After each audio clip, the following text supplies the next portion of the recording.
நம்முடைய தேசிய தலைவர் சொன்னது விழிப்புணர்வு தான் விடுதலையின் முதல் படி. அந்த விழிப்புணர்வை எல்லாரும் அடைஞ்சிட்டாங்க அப்படின்னாலே விடுதலை கிட்டத்தட்ட அடைஞ்சது மாதிரிதான்.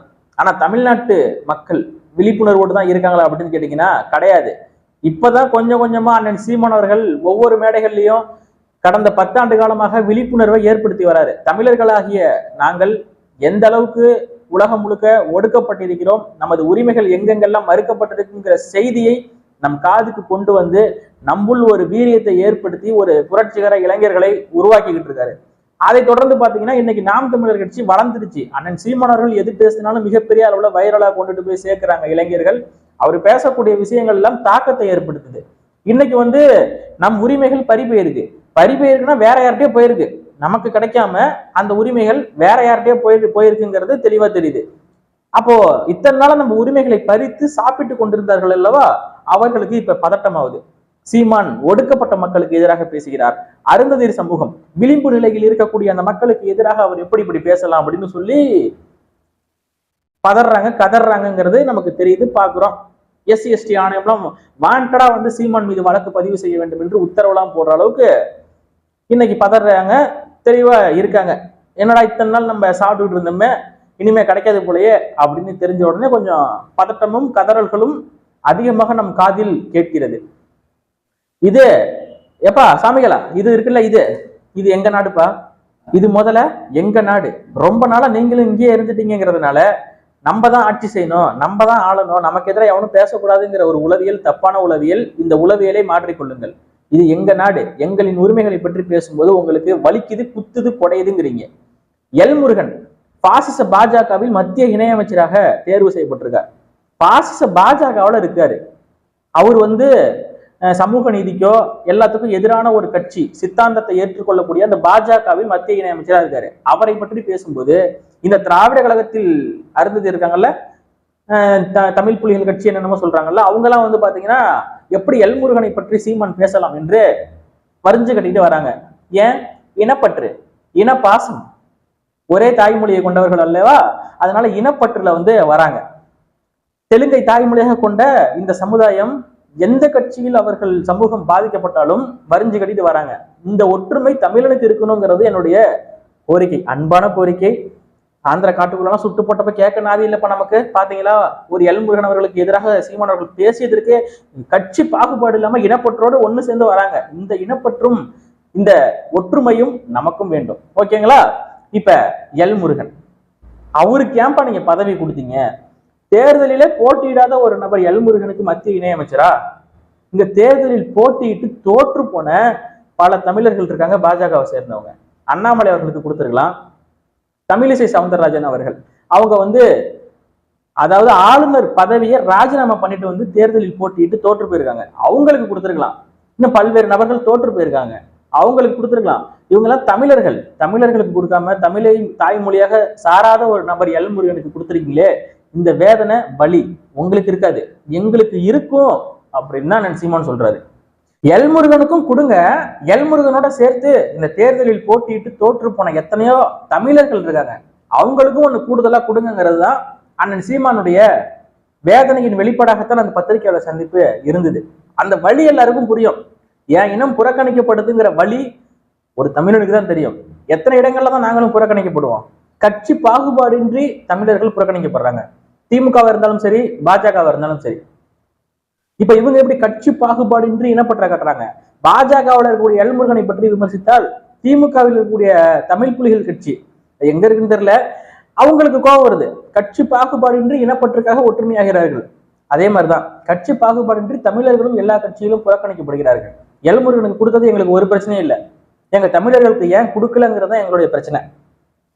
அண்ணன் சீமான் அவர்கள் சமீப காலமாக ஆவணங்களை கையில் வைத்துக் கொண்டு பல ஆதாரங்களோடு மேடையில் பேசுகிறார். தமிழினம் எந்தெந்த இடத்திலெல்லாம் புறக்கணிக்கப்படுது, வேலை வாய்ப்பு இதுலெல்லாம் பல்கலைக்கழகங்கள் எல்லாம் எப்படி புறக்கணிக்கப்பட்டிருக்குங்கிறத தெளிவா பேசியிருக்காரு. அந்த காணொலியை நான் இணைக்கிறேன், நீங்க பார்த்துட்டு வந்துருங்க ஒரு 2 நிமிஷம்.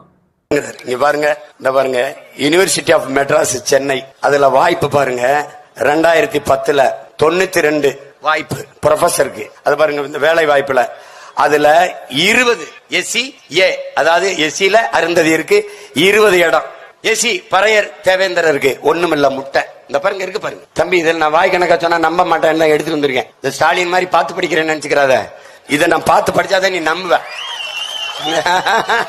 இங்க இரு. அதுக்கப்புறம் திருவள்ளுவர் யூனிவர்சிட்டி வெள்ளூர், அதுல 28/12/2010 6 வாய்ப்பு. அதுல 3 அருந்ததியர் சமூகம், 2 அருந்ததியர், மற்றவர்கள் ஒண்ணு இல்ல. யாரு? ஆதி தமிழ் குடிகள், பறையரும் ஒண்ணும் இல்ல, தேவேந்திரருக்கு ஒண்ணும் இல்ல. அதுக்கு பாரதாசன் யூனிவர்சிட்டி திருச்சி, அது 2010 12 இடம் பாரதாசன் யூனிவர்சிட்டியில, அதுல 3 அருந்ததியர், நமக்கு மற்றவர்களுக்கு பறையர் தேவேந்திரர் முட்டை.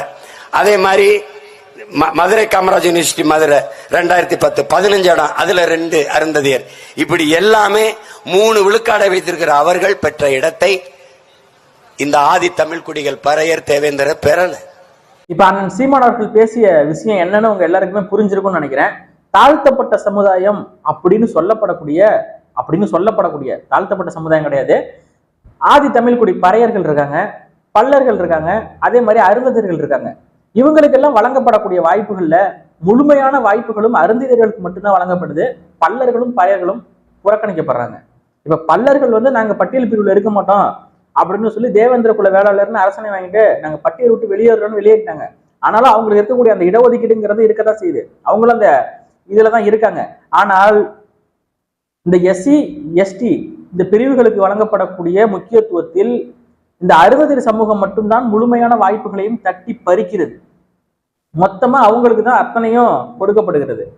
பல்லர்களும் பறையர்களும் தொடர்ந்து புறக்கணிக்கப்பட்டு கொண்டே வருகிறார்கள். இதே அண்ணன் சீமானவர்கள் ஆதாரத்தோடு தான் மேடையில பேசுறாரு.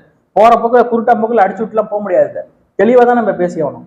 இப்ப இன்னொரு காணொலி ஒண்ணு இணைக்கிறேன், அதையும் பார்த்துட்டு வந்துருங்க. என்ன அப்படின்னா, எங்களுக்கு கிடைக்க வேண்டிய இந்த ஆசிரியர் பணிகளை எல்லாம் பல்லரும் பறையரும் தட்டி பறிக்கிறார்கள் அப்படின்னு சொல்லி ஒரு அருந்ததியர் சமூகத்தை சேர்ந்த ஒரு நபர், அந்த தமிழ் புலிகள் கட்சி போட்டிருப்பாங்களா ஒரு ப்ளூ கலர் சட்டை, அதே சட்டையை தான் அந்த நபரும் போட்டிருக்காரு. அவர் பேர்ல எனக்கு யாருன்னு தெரியாது. அவரு பேசியிருக்காரு. அதையும் நீங்க முழுமையா கேட்டு வந்துருங்க. மதுரை காமராஜர் பல்கலைக்கழகத்திலே உதவி பேராசிரியர் பணி வரும் பொழுது அருந்ததியருக்கு கொடுக்க வேண்டிய உதவி பேராசிரியர் பணியை தட்டி பறிக்கிறவர்கள் யார்? அங்கே பல்லர்கள். கோவை பாரதியார் பல்கலைக்கழகத்திலே தட்டி பறிக்கிறவர் அருந்ததியருக்கு வர வேண்டிய அந்த பதவியை தட்டி பறிக்கிறவர் யார்? பறையர். உதவி பேராசிரியர் அப்படின்னு சொன்னா எவ்வளவு சம்பளம் தெரியுங்களா?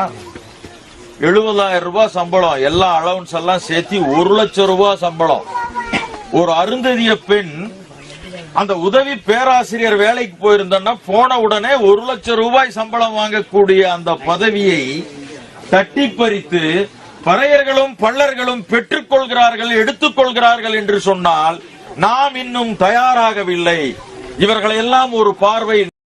உதவி பேராசிரியர் பணிக்கு எவ்வளவு சம்பளம் தெரியுமா? 70,000 ரூபாய் சம்பளம். அந்த பணி அருந்ததியர்களுக்கு கிடைக்க வேண்டிய அந்த வேலையை தட்டி பறிப்பவர்கள் யார்? பல்லர்கள். கோவை பல்கலைக்கழகத்தில் அருந்ததியர்களுக்கு கிடைக்க வேண்டிய உதவி பேராசிரியர் பணியை தட்டி பறிப்பவர் யார்? பறையர்கள். பேசுறாரு பாத்தீங்களா? தமிழ்நாட்டில் உட்கார்ந்துகிட்டு கொஞ்சமாவது இன வெறியோட இருங்க அப்படிங்கறத என்னுடைய கருத்து. இன வெறியோடு இருங்க, பற்றுலாம் இல்ல, வெறி இருக்கணும். என் இனம் புறக்கணிக்கப்பட்டுச்சுன்னா எப்படியாவது ஏதாவது பண்ணணுங்கிறதுல ஒரு வெறி இருக்கணும். ஒருத்தனுக்கு இருந்தா போதாதா, ஒவ்வொருத்தனுக்கும் இருக்கணும். அதுக்காக தான் இத்தனை பேர் கத்திருக்காங்க, இத்தனை பேர் செத்துருக்காங்க, இத்தனை பேர் உயிர் தியாகங்கள், மாவீரர்கள் எவ்வளோ நடந்திருக்கு. இன்னமும் இந்த தமிழினம் புரிந்து கொள்ளவில்லை. விழிப்புணர்வு தான் விடுதலையின் முதல் படி. விழிப்புணர்வு அடையவில்லை என்பதுதான் ஒவ்வொரு நபர்களின் வேதனையாக இருக்கு. விழிப்புணர்வு அடைஞ்சிட்டா இவங்கெல்லாம் புலப்புன ஓட்ட முடியாது. தெருவெங்கும் சாராய கடையை வச்சு புத்திய மழுங்கடிச்சு வைக்கணுங்கிறதுல தெளிவா இருக்காங்க. மதுக்கடைகள் அதிகப்படியான எண்ணிக்கையில திறக்கப்பட்டது. நூலகங்கள் எல்லாம் காணும், வெறும் குடிப்பகங்கள் மட்டும்தான் இருக்கு. அதை புரிஞ்சுக்கணும், தெரிஞ்சுக்கணுங்கிறது என்னுடைய கோரிக்கை. இன்னும் இந்த ரெட்டியார் மாநாட்டில் KKSSR அவர்கள் பேசுனதெல்லாம் போட்டுட்டோம்னா நாடு தாங்குமா இல்ல வீடு தான் தாங்குமா? நீங்களே சொல்லுங்க. நீங்க வாங்க, வந்து சொல்லுங்க. உன் பேர் என்னப்பா?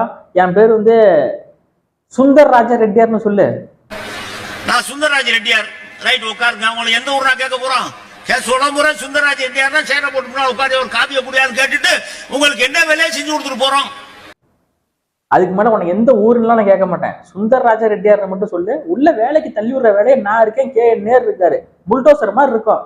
நாங்க உள்ள தள்ளி விடுறோம், நம்ம சமுதாயம் முன்னேறணும் அப்படின்னு சொல்லி பேசியிருக்காங்க. தெலுங்கு சமுதாயம் முன்னேறணும். அப்ப நமக்கு யார் இருக்கா? அவங்க சமுதாயத்தை முன்னேற்றத்துக்கு அமைச்சரவையில இப்படி KN நேரு இருக்காரு, KKSSR இருக்காங்க ஆளுங்கட்சியில. அவங்க சமுதாயத்தை முன்னேற்றத்திற்கான வேலையை அவங்க பார்ப்பாங்க. நமக்கு யார் இருக்கா? நாதியத்த தமிழா, விழிப்புணர்வு அடைந்து கொள் என்பதுதான் இந்த காணொலியின் இறுதி கருத்தாக இருக்கு. நன்றி, வணக்கம்.